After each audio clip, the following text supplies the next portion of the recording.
The Revelation of the Book Revelation, Part 66.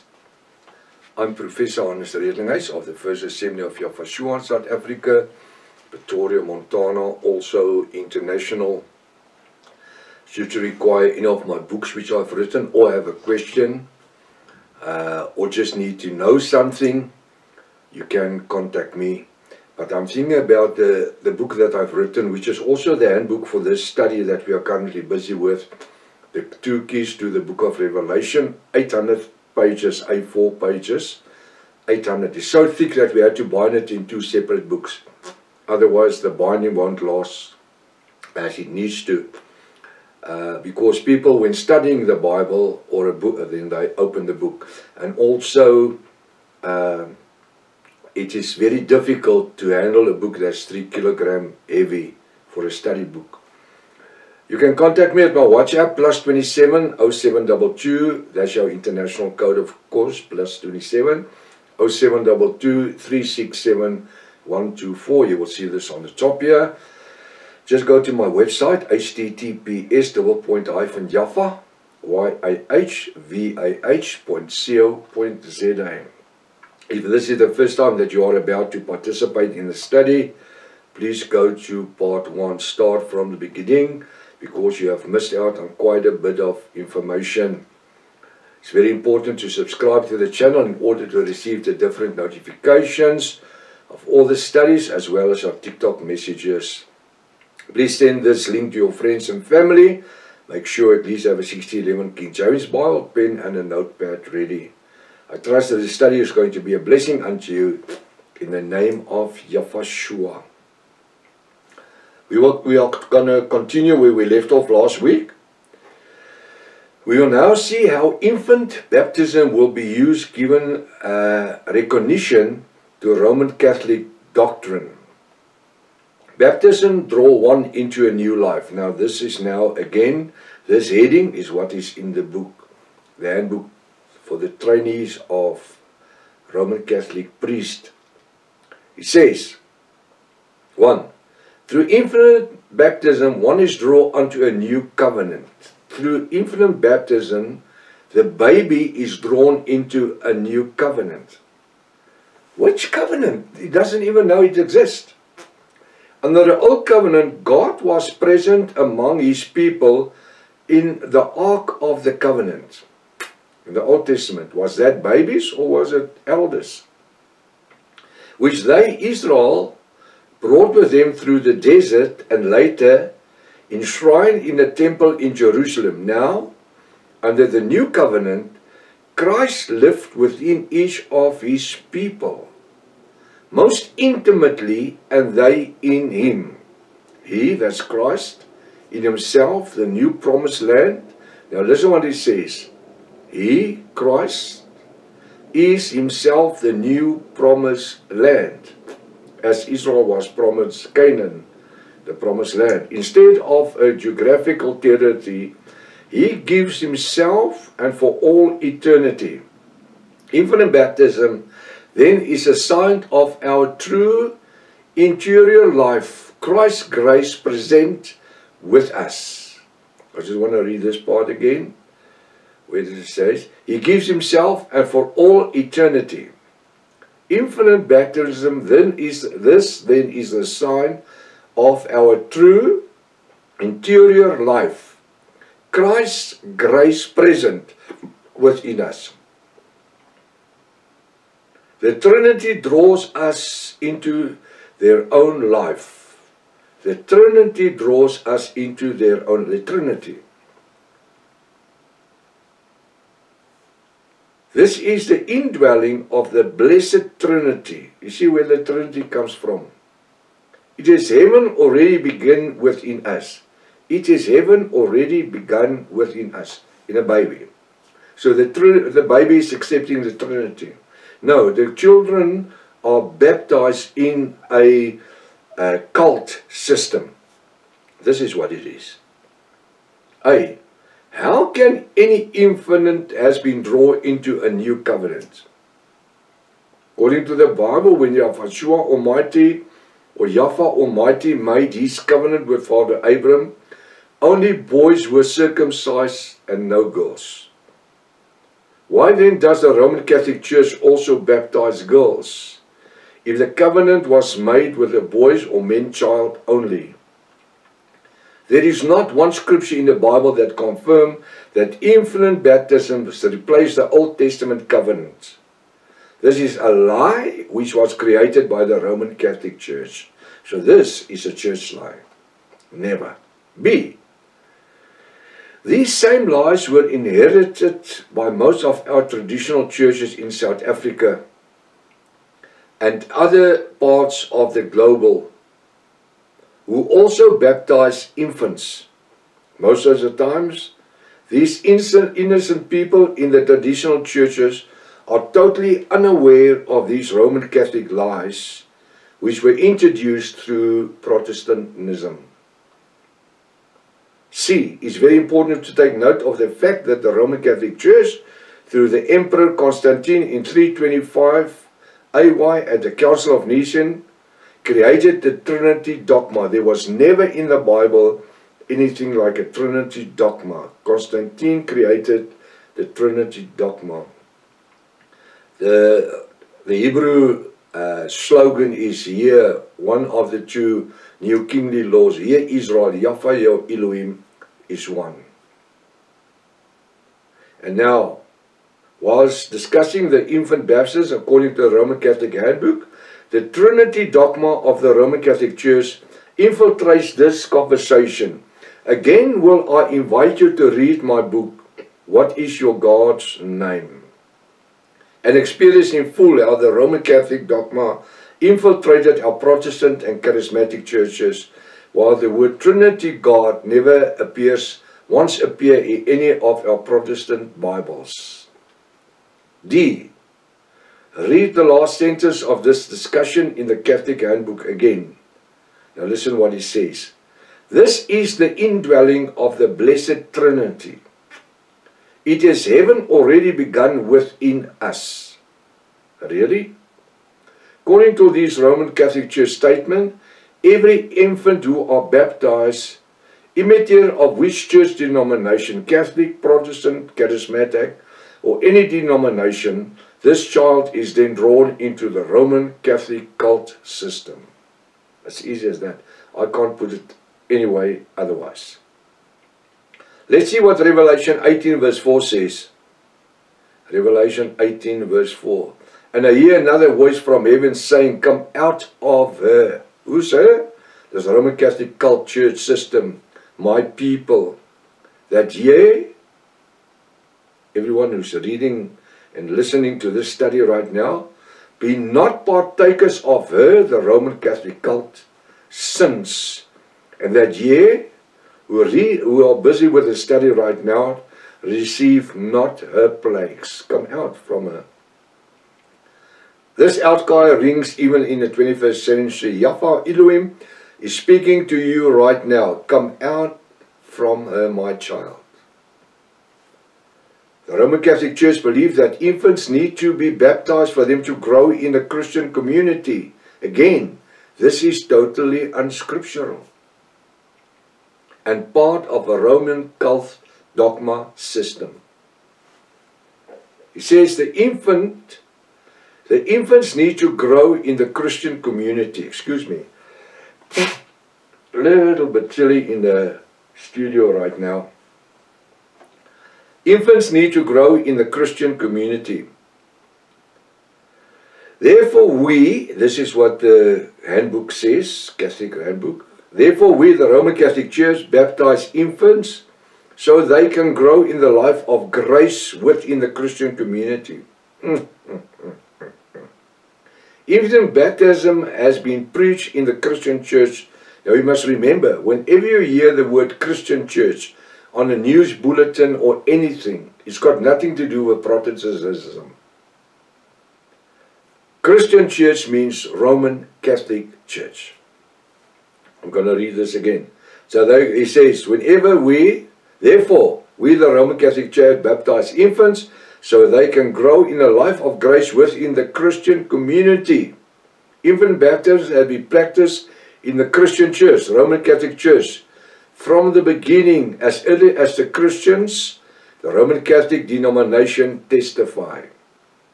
In brackets, I first need to elaborate on this, and then shall we continue with the statement A.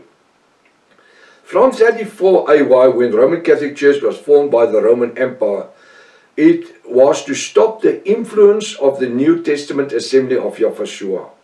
Yahweh never had a church, which was not a church but only a congregation, a gathering of people. That's why we are not a church. We will never be a church. We are not a denomination or a section of any denomination, whatever. We are end-time Bible study students. That's all we are.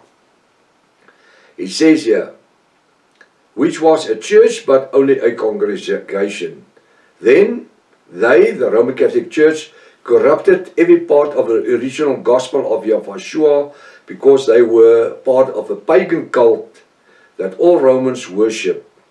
And suddenly in 34 AY, it says, then suddenly in 34 AY, this institution of the Roman Empire murderers suddenly became a holy Christian church. Well, not a Christian church, because the word Christian was only originated in 325, 327 at the Council of Nicaea. B. Where does the name church comes from? When the Roman Catholic Empire in 34 AY initiated the Roman Catholic Church, the name Roman was known as from the Roman Empire. This means that the Roman Catholic Church started off as a governmental institution. The word Catholic means united, and the word church means universal. This is one of the reasons why the Roman Catholic Church calls itself the mother of all churches. C. This is one of the reasons why the author, myself, for more than 27 years does not belong to any denomination. I belong to the bride of Yahweh. Hallelujah. The word Yahweh, I say, the word Yahweh comes from the ancient Hebrew sacred name Bible. Yahweh, the name comes from the ancient original Hebrew sacred name Bible, the Rottenham versions, which was translated into English again. I invite you to read my book, What is Your God's Name? And I'm not marketing my books, I'm giving you the info. Because most Protestants and charismatic people in the 21st century do not know the original Hebrew sacred name of Yahweh Elohim, Yahweh and the Ruach HaKodesh. We will now continue with the Roman Catholic statement about infants need to grow into Christ's community. An infant being baptized should not looked upon as if he or she was interiorly evil and needed to be washed clean by the water of the sacrament. Rather, he is good and beautiful. You should say he and she is good and beautiful in God's eye, and certainly free of moral fault. But he shares the inherited human weaknesses that we, the Roman Catholic Church, called original sin, and will suffer its effect all his or her life. Can you explain that? I just want to read the last part here again.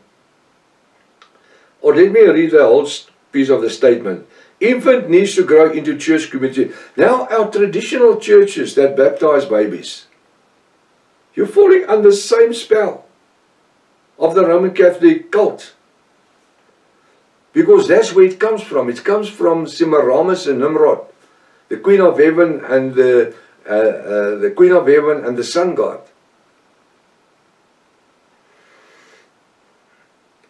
If you ever can lay your hands on the two Babylons of Hislop, Arthur Hislop, get it. And see where all these ungodly teachings comes from. That's why that book was banned for hundreds of years. Now the ban has been lifted, I understand. Infants need to grow into Christ's community. And even being baptized should not look upon as if he were inferiorly evil and needed to wash clean by water of the sacrament. Rather, he or she is good and beautiful in God's eyes, and certainly free of moral fault. Now, if it's free of moral fault, why continue to baptize a child? Now they carry on. But, this is where the problem always starts, when you say but. But he or she shares the inherited human weaknesses that we, the Roman Catholic Church, called original sin, and will suffer its effects all its life. Just see how the cult contradicts herself. According to these Roman Catholic teachings, every infant suffers from original sin and is not baptized, they will suffer it all their lives. This is totally unscriptural because infants are born sin-free. Hallelujah. What a pleasure. In the following part of our study, we need to take part of what the Roman Catholic Church believe, what happened to unbaptized infants. This is very interesting. What happened to unbaptized infants? Regarding what happened to unbaptized infants, we, the Roman Catholic Church, have no clear teachings of Christ or doctrine of the Church.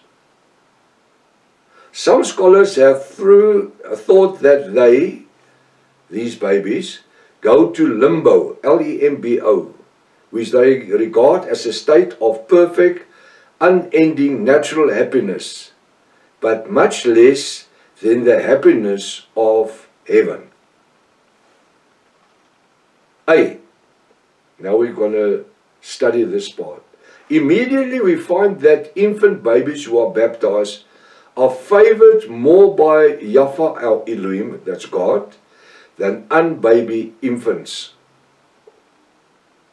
If this is true, it will mean that limbo is a place in heaven where Yahweh our Elohim, love and happiness is not given in fullness. It is impossible. No, never. Yahweh paid the full price for every sinner to repent and have the fullness of joy in heaven. There's no thing like limbo. The same like purgatory. Purgatory is a place where every Catholic goes when he dies. It's where it is a cleansing fire. And for 2 years, every soul goes there for cleansing purposes. So in other words, the blood of Yahweh doesn't do a proper job. You've got to go to purgatory. In that time, the richer you are, the more your family must pay for prayers and also communion that needs to be served to you while you're in purgatory that 2 years. I'm just mentioning it for interest's sakes. B. These infants had not sinned yet. Little babies, he has not sinned yet. According to the Roman Catholic Church, this limbo, which does not exist in the Bible, is a Roman Catholic doctrine which was created in the 13th century to put fear in people who does not baptize their babies. According to the word of Yahweh Elohim, all children, baptized or unbaptized, goes to heaven, according to Matthew 19 verse 13 to 15. Make the note, Matthew 19 verse 13 to 15. Again, will we find the Roman Catholic Church contradicts herself in the following statement. We must first join ourselves in Christ's death. We first join ourselves in Christ's death and glorification by faith and baptism. Baptism, we shall see, is a sacrament by whose ceremony we first as infants take part in the great event. Sin dies within us. We are raised from the water as infants with a new life of God's grace presence. Have you listened nicely? After reading the statement, we need to carefully examine every word in it. A. We first join ourselves to Christ.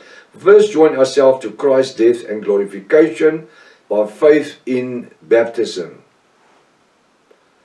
Infants do not even know they exist. How can they join in Christ's death and glorification? And this happens through faith, through infant baptism. B. Sure, you realize how the different Protestant and Charismatic churches have been misled by Roman Catholic dogmas and teachings.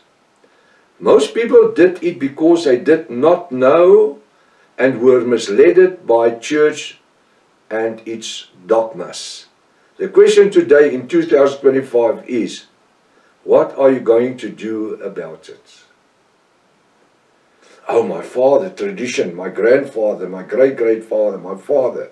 What is good for them is good for me. Really? Do you all still drive little Model T Fords, or do you drive a sports car? C. Baptism, we shall see, is a sacrament by whose ceremony we first as infants take part in the great event. Point B makes one understands that infant baptism is the first great event in the event that they are baptized.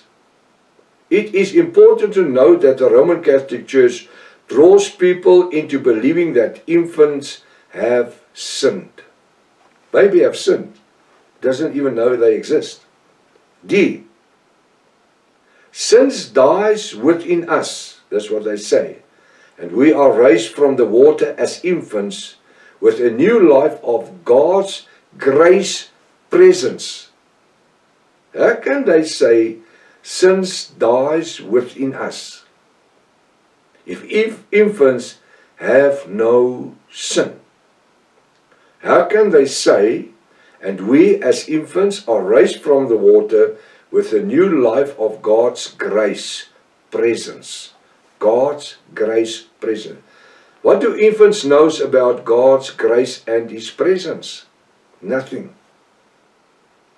In the following part of the study, we find how Roman Catholic Church infants, in the following part of the study, we'll find how the Roman Catholic Church unified infant baptisms with the Holy Spirit.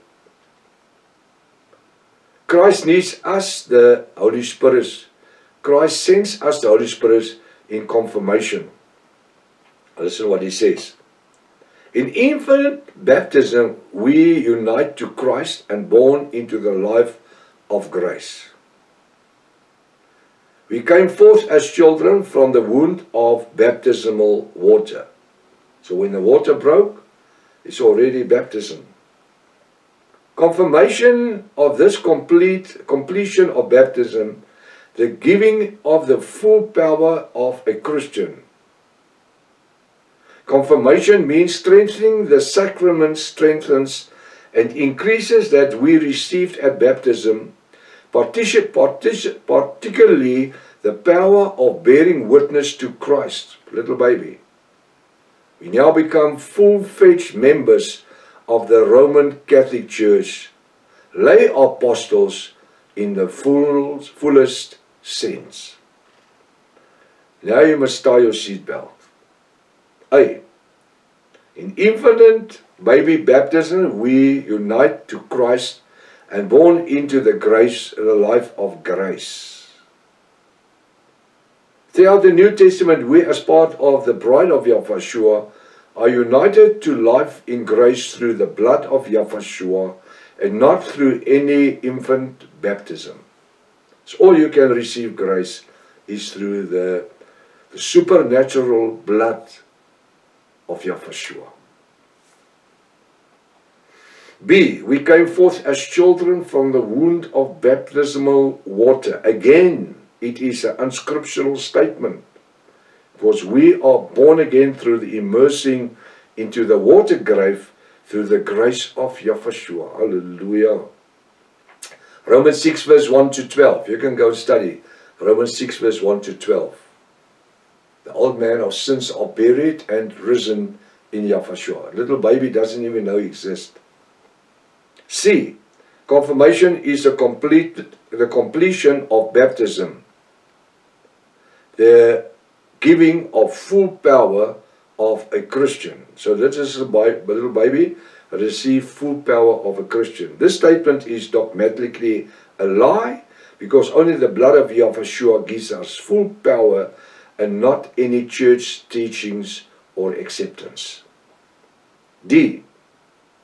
Confirmation means strengthening. The sacrament strengthens and increase that we received at baptism, particularly the power of bearing witness in Christ. Not once in the Bible were any infants or children ever baptized, as a sign of strengthening the confirmation of the sacrament of baptism, to become powerful in the bearing witness of Yahshua. Never in the Bible. We now become full-fledged members of the church, lay apostles in the fullest sense. This is an ungodly statement to make. Yes. When infants are baptized in any church in the world, they unknowingly became members of the Roman Catholic institution.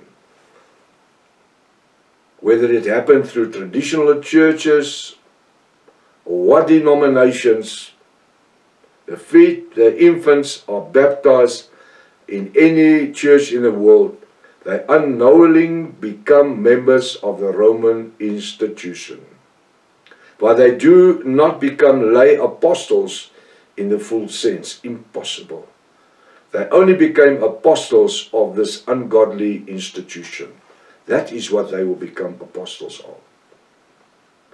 After studying these Roman Catholic teachings according to their own handbook, we come to the final conclusion that every infant or child baptized anywhere in the world, in any Protestant of Roman Catholic Church, are under the demonic spell of the Mother Church, cult church, the Roman Catholic Church.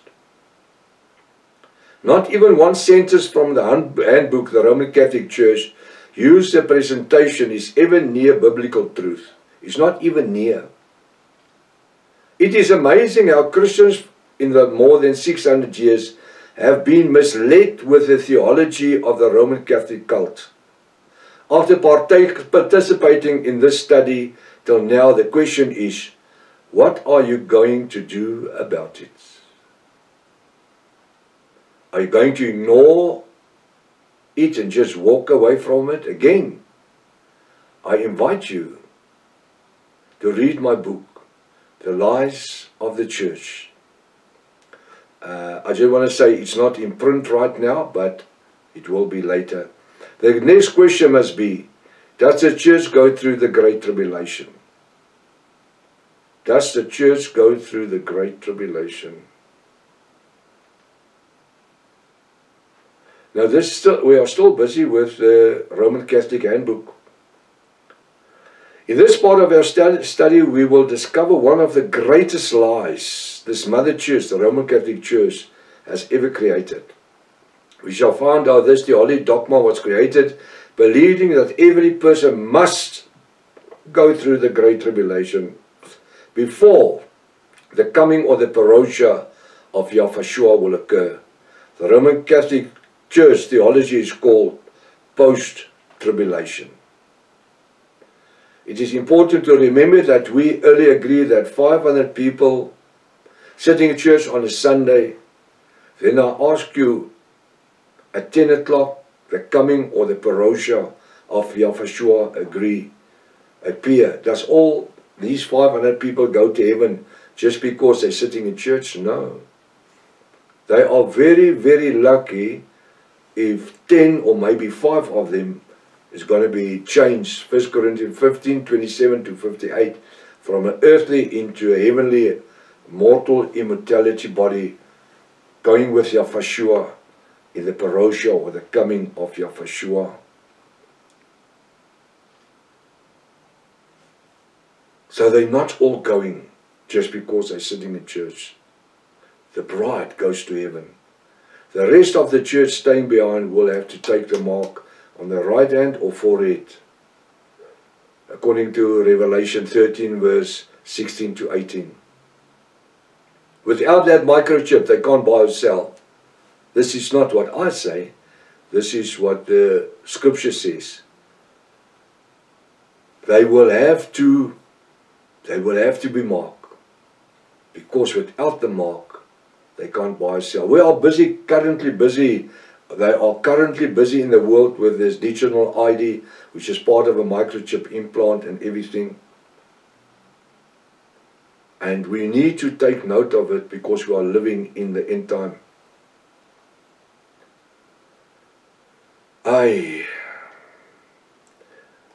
As we continue the study, we will discover the greatest revelation in the Bible, which was sealed by the angel Michael, according to Daniel 12, verse 4 and verse 7.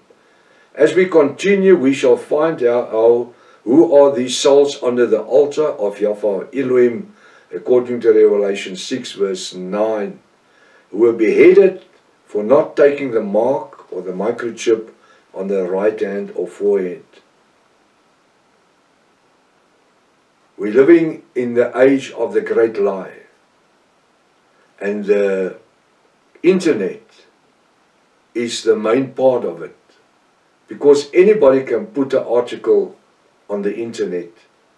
And then you'll find people that does not really know the scriptures, the word of Yahweh. They go and read that article which was written by atheists, and they fall for it. Pastors read it, they do not know the eschatology, they are caught up in a web of lies. So if Yahweh is to come, we are going to look. He says, for our sins, Yahweh was crucified.